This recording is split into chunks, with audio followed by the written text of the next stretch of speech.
Bem, galerinha, seguindo aí a nossa sequência de lives e assuntos de logística, eu decidi nessa semana falar de um tema que foi bem relevante aí na última feira que a Fretify participou, né? A gente teve um envolvimento bem forte nesse assunto de TMS embarcador, onde muitas empresas ficaram não com dúvidas, né? Mas principalmente curiosas para entender o quanto, né? Esse TMS embarcador ele se diferencia de uma outra nomenclatura de mercado, que é o TMS padrão, né? Que é o TMS de obrigação acessória, que é o TMS que entra um pouco na parte contábil, na parte fiscal, na parte gerencial mais da empresa, né?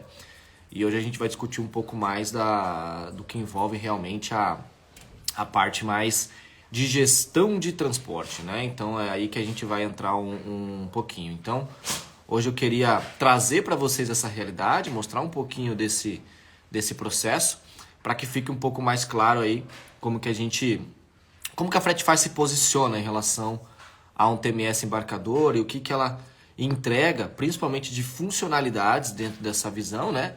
Para que a gente possa tentar aqui, de alguma forma, explicar para vocês quais são os principais benefícios e as principais características de cada uma dessas etapas que estão aqui listadas no TMS embarcador, tá?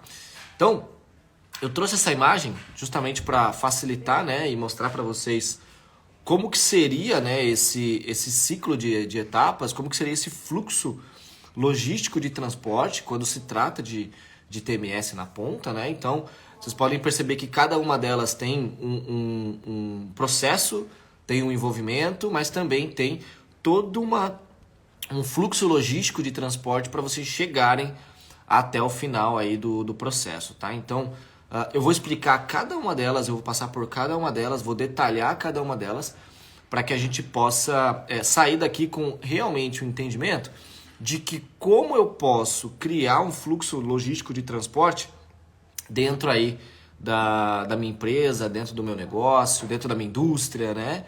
Ou, né, independente da operação que você trabalha, isso aqui pode ser, né, um envolvimento bem legal. Bem, a etapa número 1, que é uma etapa de montagem de carga, ela tem como objetivo iniciar um processo de planejamento da sua operação.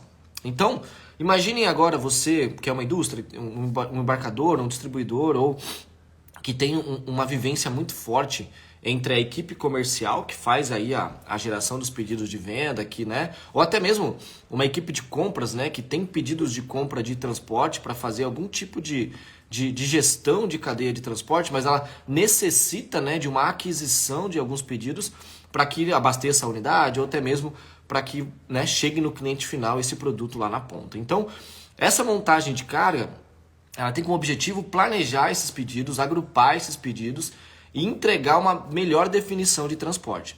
Por quê?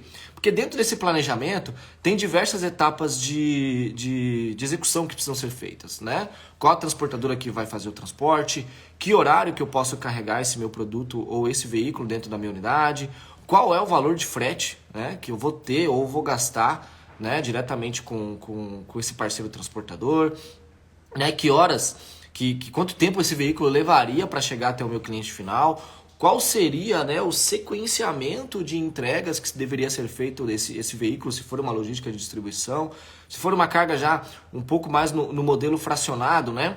Qual a melhor consolidação, né, de espaço cúbico, ou até mesmo de peso, ou de capacidade desse equipamento que vai coletar aqui na minha unidade, para chegar até o cliente final, ou para chegar numa unidade de redespacho, ou para chegar no operador logístico. Então, tudo isso são etapas que a gente leva em consideração para fazer um processo de montagem de carga e para definir um processo de montagem de carga. Então, essa primeira etapa ela envolve muito em trazer esses pedidos de dentro do RP do cliente ou do sistema interno do cliente, ajudar nessa organização, ajudar nesse planejamento de organização e realizar uma montagem de carga. É muito comum várias empresas fazerem esse processo através do Excel, criarem esse processo através do Excel, e dentro dele você ter lá esses parâmetros que eu acabei de definir, né, que eu acabei de comentar aqui na realidade. Então, esses parâmetros normalmente são várias definições, são várias etapas de definição que você precisa só para expedir um veículo de dentro da sua unidade, se for uma logística outbound, né? Ou até mesmo, se for uma logística inbound, só para definir qual é o veículo ou transportador que vai lá no seu fornecedor buscar esse produto e trazer para a sua unidade, se for uma logística de produção, se for uma logística de revenda, se for uma logística de distribuição, ou tem empresas, por exemplo, que contratam, né, importadoras para fazer esse processo. Então, isso muda um pouquinho aí de como que é feito, né, diretamente essa gestão desses pedidos e esse planejamento de transporte. Então, por isso que a montagem de carga está na primeira etapa, né, porque ela normalmente é onde inicia todo um processo de planejamento de transporte, é onde normalmente a primeira etapa da cadeia de transporte começa a ser gerenciada, né? Por isso que existem muitos indicadores que mostram o ciclo de pedido, mostram as etapas de sequenciamento de pedido, ou mostram um certo planejamento, né, de S&OP, né, dentro das empresas, que envolve capacidade de venda, capacidade de produção e capacidade logística de atendimento. Por isso que o pedido, né, ou remessa, ou documento de transporte, normalmente é a etapa onde tudo isso se inicia, né? Só que essa montagem de carga, tem várias empresas também que não contratam a própria transportadora, que elas têm o processo de definição de transporte já dentro da própria empresa. Exemplo aí, algumas indústrias que têm equipamento próprio, algumas indústrias que contratam o terceiro lá na ponta diretamente. Então, esse planejamento de distribuição, ele também tem que levar em consideração um modelo de contratação de transporte que não está previsto aqui no formato transportador e seria um formato embarcador, tá? Ou um formato transportador também, se a gente pudesse considerar isso num TMS ou num TMS embarcador no dia a dia da gestão ou no dia a dia da organização da gestão desses pedidos. Legal? Bem, aí na segunda etapa, né, dentro do sistema da Fretify, a gente tem um portal, que é um portal para o transportador se comunicar com a montagem que foi feita. Então, ao invés de um envio de uma ordem de coleta ou de um envio de planejamento de transporte por e-mail, né, informando todas as perguntas que eu comentei na montagem, que seria quando ele vai carregar, qual o valor do frete, quais são os produtos que vão ser embarcados, qual o perfil ou tipo de veículo que vai ser colocado nessa carga, ou seja, como que a transportadora vai se planejar para fazer diretamente esse processo de embarque ou esse processo de definição de embarque junto com o embarcador. Porque aí é o formato de comunicação que a empresa necessariamente precisa definir no momento que ela, né, vai executar aí algum tipo de gestão de transporte nesse processo de definição. Por isso que a ferramenta ela entra nesse modelo para trabalhar na comunicação entre o fornecedor, que é um stakeholder nessa cadeia logística agora, e a empresa que está definindo aí os seus planejamentos de transporte nesse momento. Então, pessoal, por isso que todo esse trabalho de definição, envolvimento, gestão, planejamento, ainda está numa fase que muitas coisas podem ser alteradas, muitas coisas podem ser replanejadas. Mas o grande ponto aqui de definição é que todo esse processo, né, precisa ser feito de uma maneira um pouco mais automatizada ou automatizada mesmo, né, dependendo da capacidade de processos dessa empresa, de conseguir fazer com que essa vazão seja muito mais rápida, ela seja muito mais assertiva, porque já tem uma definição de processo, já está muito enraizada, né, dentro da sua execução de processos, então a ferramenta acaba se adaptando ou entrando nessa adaptação de uma maneira bem mais assertiva. Exemplo, as próprias transportadoras. Porque quando esse portal ele entra dentro da execução, né, quando ele passa a entrar dentro da execução da transportadora, ela também se beneficia de uma ferramenta tecnológica para isso, né? Tendo a entrega da gestão, tendo a entrega da qualificação da gestão ou tendo a entrega da informação de uma maneira muito mais assertiva. Então é você entregando valor, entregando, né, processos de mais assertivos para o teu transportador ou para o teu parceiro transportador, enquanto ele participa de uma maneira também assertiva, né, e também planejada no teu processo. Por isso que se a transportadora participa diretamente da sua ação de transporte, que é muito comum, né, que é básico de mercado, nesse momento aqui agora, nessa etapa como um todo, nós temos, né, todo um processo de definição que essa transportadora ela vai conseguir se planejar.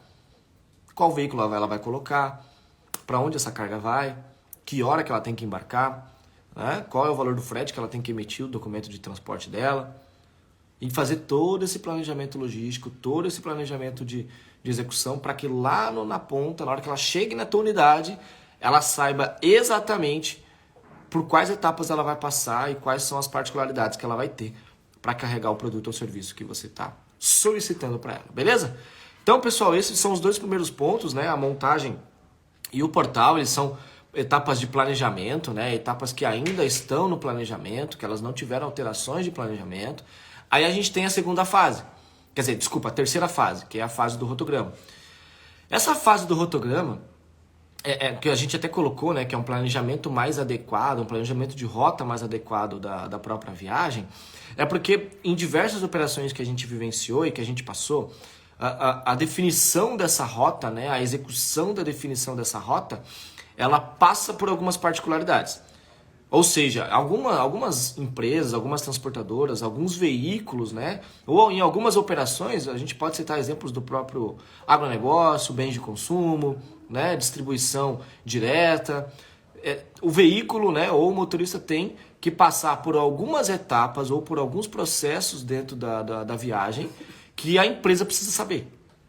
Ou seja, um ponto de parada, aonde ele vai pernoitar, né? Por qual rota realmente ele tem que passar, qual vai ser, né, as etapas dessa rota que ele vai ter que cumprir, né? Então, basicamente, você está definindo junto com o transportador ou junto com o próprio motorista, depende aí como que funciona a tua operação, como exatamente ele vai executar a viagem dele. Então, é basicamente, pessoal, um planejamento dessa viagem. Só que é um planejamento da viagem sendo executada diretamente lá na palma da mão do motorista. Porque esse motorista ele vai receber esse rotograma na mão, ele vai receber esse rotograma no próprio aplicativo, né, da ferramenta. Então aí entra a particularidade de que eu quero que o motorista vá por esse caminho, eu quero que o motorista execute essas etapas. Eu quero que o motorista pernoite, né, nesse posto ou nesse ponto de apoio da empresa. Porque lá é mais seguro, porque lá tem mais etapas, né, de apoio, lá tem realmente uma definição um pouco mais clara do próprio processo. Pessoal, quarto ponto, né? Daí a gente entra um pouco já na qualificação da performance, em como que essa transportadora está fazendo, né? Como que esse parceiro está fazendo o acompanhamento da entrega. E aqui começa a entrar um pouco a abertura dessa cadeia, que seria o quê? A transportadora que está executando, o motorista que está lá na ponta fazendo a entrega, o teu cliente interno, que é o comercial, te perguntando sobre o status dessa entrega, o representante de vendas que está lá na porta do cliente, né, no door-to-door, fazendo o processo de venda, que quer saber o que está acontecendo com esse pedido, ou até mesmo alguém dentro da sua cadeia logística aí que depende exclusivamente do status dessa entrega, do status desse follow-up dessas entregas, para descobrir o que está acontecendo diretamente com algum desses pedidos. Então o tracking, né, ele não é só o monitoramento, né, ele não é só o controle de quando vai chegar, ou aonde está, ou qual é a previsão disso. Isso são dados muito básicos, né, em relação ao processo como um todo. O grande ponto aí é como eu sou estratégico no acompanhamento dessas entregas. É aí que está o grande diferencial de você fazer tracking, de você ter um processo de tracking mais assertivo. Então pensem da seguinte forma: se eu estou acompanhando uma entrega e eu, né, só fico sabendo que o veículo vai atrasar no momento que ele me liga, você não está fazendo tracking, você está fazendo uma gestão passiva do teu processo. Agora, se a ferramenta te proporciona um processo de antecipação, né, ou um status de antecipação, aí sim você está passando a fazer um processo de acompanhamento mais assertivo, um processo de tracking mais assertivo em relação ao que você tem na prática. Então aí muda bastante, né, a etapa do acompanhamento, a etapa de previsibilidade, porque é aí onde está a grande dor das empresas. É ter a previsão de que realmente esse veículo vai atrasar, que essa entrega não vai chegar no prazo, que o cliente vai ter problemas em relação ao recebimento desse produto. Porque ocorrências acontecem durante o transporte, elas são comuns e elas acontecem 24 horas por dia, né? A diferença é como eu fico sabendo dessas informações.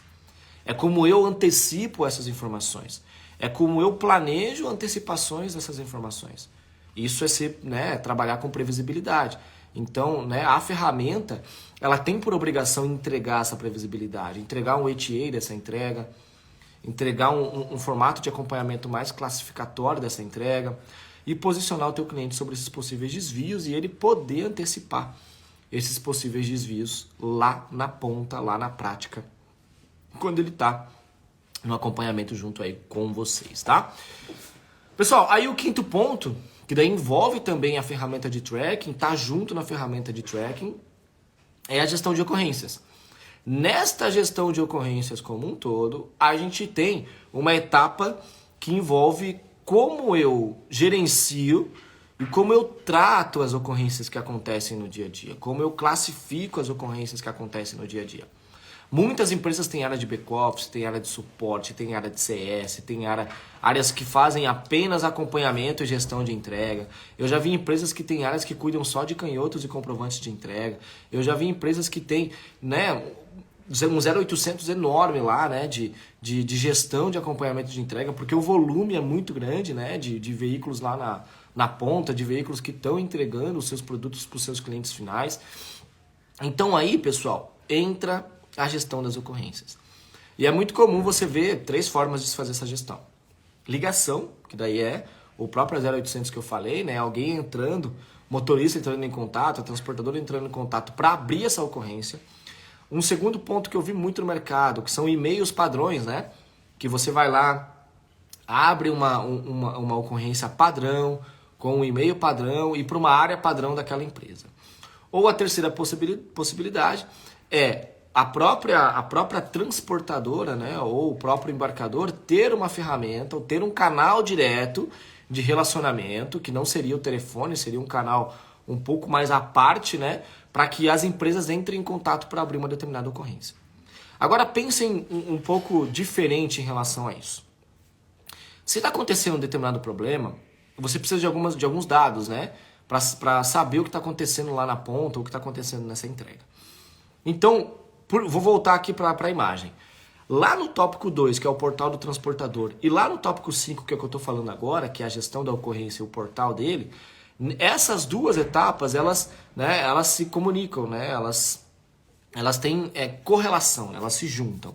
Então imagine o seguinte, se a transportadora tem acesso a um portal, e o motorista tem acesso a um aplicativo, e ao mesmo tempo você tem quais são as ocorrências que você trabalha, imagine esse teu parceiro tendo a opção de indo lá e abrir ou até mesmo dizer o que está acontecendo lá na ponta, com uma foto, com uma evidência, com dados mais detalhados e riscos sobre o que está acontecendo nessa porta desse cliente. Só que eu vou além, daí eu vou entrar nesse tópico número 6 já em conjunto com essa gestão de ocorrências. O tópico número 6 fala do portal de acompanhamento do cliente. E ele diz o quê? Ele diz que se você abriu essa ocorrência, você quer que o teu cliente fique sabendo, né? O cliente final fique sabendo que está com esse problema? Então, pessoal, é comunicar todo mundo da cadeia, é ter uma forma de comunicação dentro da própria cadeia e que isso fique mais fácil, né? Que isso fique mais tranquilo na execução. E todo mundo, né, participe desse processo, porque esse portal ali, depois que eu vou explicar, ele não é só para o cliente final, ele é para o representante. E se o teu representante tem alguma etapa de tratativa junto nessa ocorrência de entrega? Ele participa, ele não participa, ele aprova, ele não aprova alguma coisa. O teu gerente de vendas, né, o teu diretor comercial dentro da tua empresa. Aí, pessoal, a logística passa a ser mais estratégica. Só que dentro dessa própria ocorrência, lembra que eu falei um pouco do processo de previsibilidade, né? Em algumas empresas, você já consegue antecipar alguns problemas que podem acontecer. Exemplo, entrega atrasada. E aí, como que eu sei que vai atrasar? Como que eu antecipo que vai atrasar? Um outro ponto aí bem importante também é de que forma que eu classifico algumas ocorrências por escalas de aprovação. Eu dependo de alguém para resolver. Não sou eu que resolvo, mas eu sou o nível 1 de tratativa dessa ocorrência. Com quem que eu preciso falar internamente para que isso seja resolvido?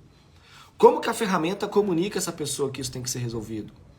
Ou como que a ferramenta escala, né, de acordo com o limite de tempo que isso precisa ser resolvido? Exemplo, veículo que está parado na porta do cliente há mais de, 2 horas. É importante saber disso? Não é importante saber disso? Então aí, pessoal, né, o processo fica mais assertivo, né? As informações ficam mais amarradas. E as pessoas que precisam participar dessa gestão estão em conjunto nesse processo.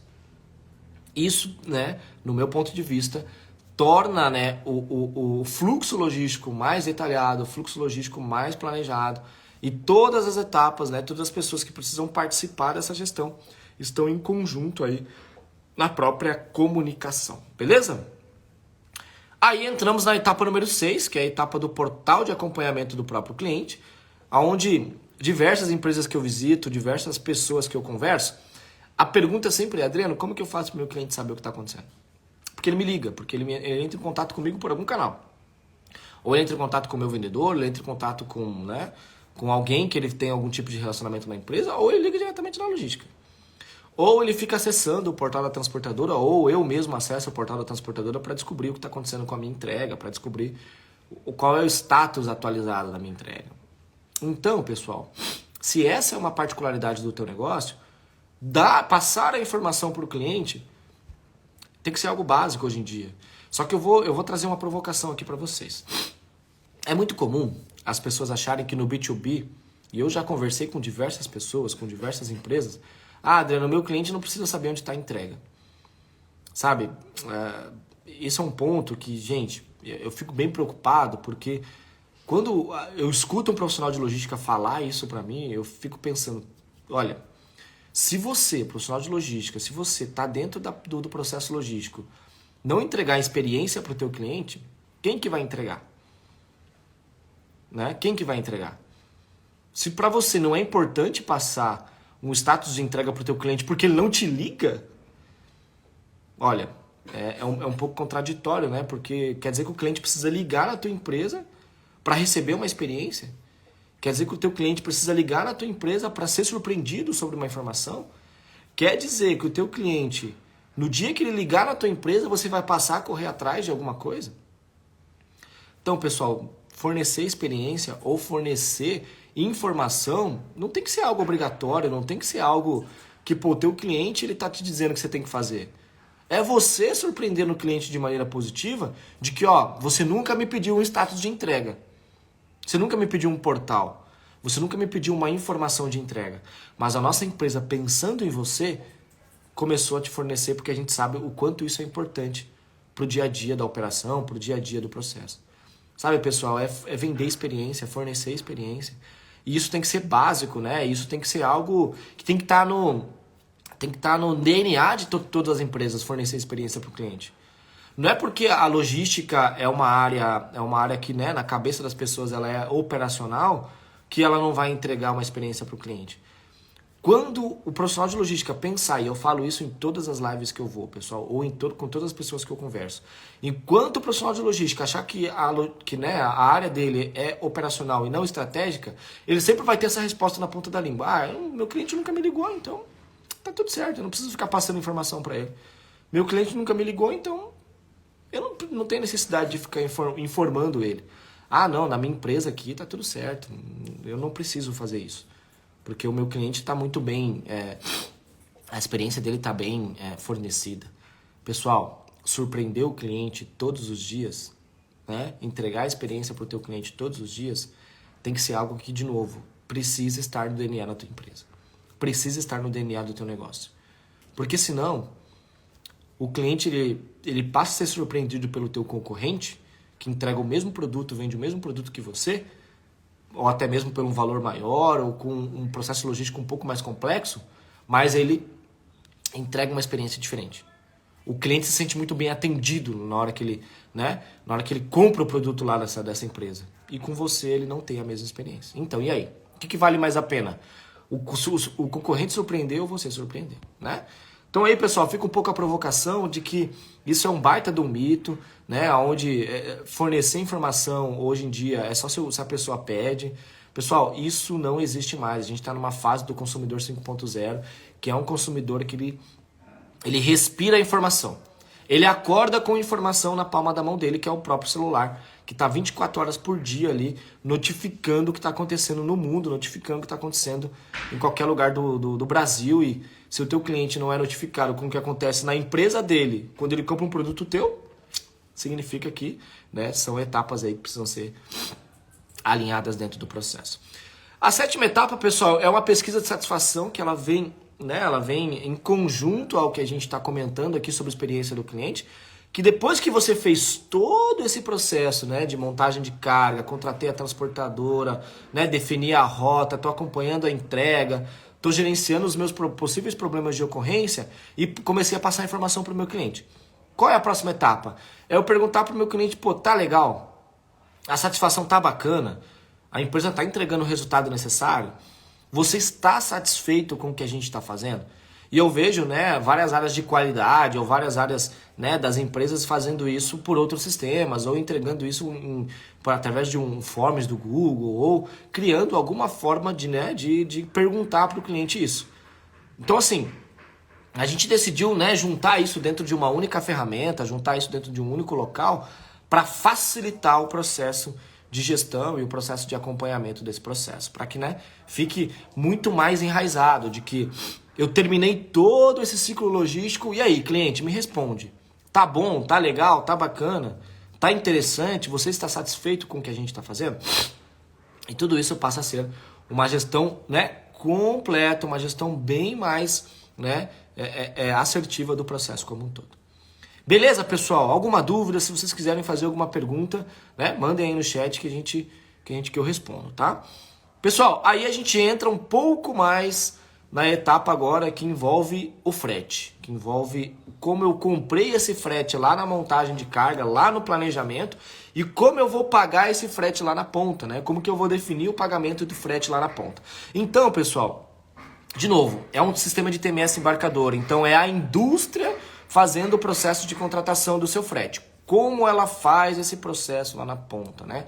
Como ela define o que ela tem que pagar na ponta. Então, imaginem, né, que a etapa agora que você contratou, que você vai pagar, ela precisa estar certa. Porque ainda, né, a grande maioria das transportadoras emitem, né, os seus CTS de maneira manual. E existem reajustes de tabela, existem alterações no modelo de precificação, ou existem fretes que vão ter variáveis de componentes esporádicos que a empresa não está esperando. E isso acaba influenciando em como você comprou o teu transporte ou como você comprou o seu frete. E aí eu escuto também muitas empresas dizendo, é muito difícil aqui a gente ter CTE errado. Pessoal, auditar um frete não é para encontrar erro, gente. Não é para encontrar erro. É para ter compliance na tua operação. É para ter segurança na tua operação. É para você saber se você realmente está pagando, né, o teu transportador de maneira correta e se o teu transportador está tendo ali uma classificação dos seus fretes de maneira correta com a empresa. E se contabilmente ou fiscalmente você está, né, escriturando os teus CTS de maneira correta. E se você está destacando os teus impostos de maneira correta. Eu acho um erro tão grande, né, as pessoas falarem que é para você encontrar erro no CTE, auditar frete. Não é só isso, pessoal. Isso é uma etapa do processo, mas a principal é para você ter compliance, para você ter segurança logística, segurança do que você está comprando de frete e como você está pagando os seus fretes e como você está provisionando os teus fretes dentro do processo. Muitas empresas me perguntaram que fazem um planejamento orçamentário de quanto eles vão gastar de frete ou no ano ou no mês. Então, essa etapa da ferramenta também responde isso, né? Se você conseguiu cumprir esse planejamento mensal, trimestral ou até mesmo anual, de qual é a capacidade de frete que você definiu, né, ter dentro do budget, ou se você está ultrapassando, ou se você está regredindo, né, em relação ao que você planejou transportar ou ao que você planejou, né, comprar de frete dentro daquele período, né, dentro daquela etapa do próprio mês. Aí, pessoal, quero chegar na última etapa, daí acho que a gente, né, encaminha aqui a nossa live de hoje, que é a etapa dos KPIs e relatórios. Muitas empresas também têm grandes dificuldades de construir fechamentos mensais, construir relatórios quinzenais, ou saber o que está acontecendo agora na operação. Monta aí diversos relatórios em planilha Excel, exporta essas informações de diversos sistemas para saber se dentro da sua logística de transporte existe uma performance ideal ou não, ou se essa performance está dentro do que foi comprometido ou não com a empresa em relação ao que tem que ser entregue ou ao que tem que ser, né, considerado como transporte. aí vai um ponto de atenção para cada um de vocês, né? Essas construções em Power BI ou essas construções em algumas ferramentas de Excel, né, normalmente entregam sim um determinado resultado e isso, né, classifica sim um determinado resultado. Agora pensem que todo esse processo, né, de construção de indicadores precisa ter uma clareza sobre o que você quer acompanhar. O que é importante para a tua empresa acompanhar. Então a sugestão que eu sempre dou é: cria todos os indicadores possíveis, porque todo mundo fala, né, de ter indicadores padrões no mercado, ter indicadores padrões aí no negócio, mas assim, cria o que você quer ver, o que é importante para a tua empresa ver. Constrói isso e personaliza. Né? É isso que a ferramenta tem como objetivo. Que você possa pegar os dados que a ferramenta tem ou que ela gera e você construir essa tua torre de indicadores. E através disso, né, você começar a ter as opções de gestão em relação ao que foi construído, ou ao que foi criado, ou ao que foi desenhado para o teu negócio. Então, galera, dentro do TMS Embarcador, só para a gente tirar um pouco desse paradigma, né, da diferença entre eu ter um TMS e eu ter um TMS Embarcador. Pessoal, TMS que fazem o processo de obrigação acessória, TMS que fazem o processo de contábil e fiscal, entram numa parte mais de gestão empresarial do negócio, tá? A Fretify, ela entra na gestão de transporte como um todo. Essa é a grande diferença. Eu quis trazer justamente esse assunto porque, né, durante aí algumas conversas que a gente teve, né, alguns eventos que a gente participa, o pessoal sempre tem dúvida: Adriano, mas qual é a diferença de um TMS embarcador para um TMS padrão de mercado? A diferença é justamente que você, dentro de um TMS embarcador, você vai fazer a gestão de transporte no que envolve os seus fretes e no que envolve as suas cargas. Já no TMS padrão de mercado, que ele vai controlar as suas obrigações acessórias e, né, toda a tua parte fiscal e contábil. Então existem essas lacunas de diferenças, né, para vocês terem a opção da gestão, né? Então, que no caso o TMS aqui que eu estou mostrando no embarcador agora, ele gerencia o que você embarca e o outro gerencia o que você fatura, né? E o que você contabilmente precisa pagar de maneira empresarial, tá bom? Então, pessoal, esse era o nosso bate-papo de hoje. Eu fiz uma live um pouco mais curta, né? Justamente porque hoje é o último dia do mês, né? A galera correndo atrás de fechamento, a galera correndo atrás de bater as suas metas, construir os seus desenhos de processos e através disso, né, construir aí a entrega do resultado do mês de agosto. Então, pessoal, dentro do TMS Embarcador, a Fretify se posiciona como uma ferramenta muito interessante, completa, que consegue entregar uma gestão end-to-end desse processo, para que no final as empresas consigam fazer a sua gestão de transporte de maneira bem mais detalhada, de maneira muito mais assertiva. Fechado? Fica aí o meu recado, fica aí, né, o meu agradecimento também por quem participou, por quem conseguiu entrar, né? Depois a gente vai divulgar aí essa live aí nos nossos canais de comunicação, também nas nossas mídias sociais, para que quem não conseguiu assistir possa assistir de novo, possa ver todas as dicas que eu passei, todos os pontos que eu passei sobre uma implantação de um TMS embarcador. Leve em consideração essas etapas, cada uma delas tem um ponto de importância, tem um ponto de gestão, e não esqueçam que fazer gestão de transporte envolve sim experiência do seu cliente. Nunca esqueçam isso, pessoal. Esse é um dos pontos que mais envolve aí a gestão completa de um processo de transporte. Beleza? Um abraço, fiquem com Deus e um ótimo final de mês e um ótimo início de setembro, e que a gente possa entregar os resultados e chegar na performance que todo mundo espera. Valeu? Um abraço, pessoal. Tchau, tchau.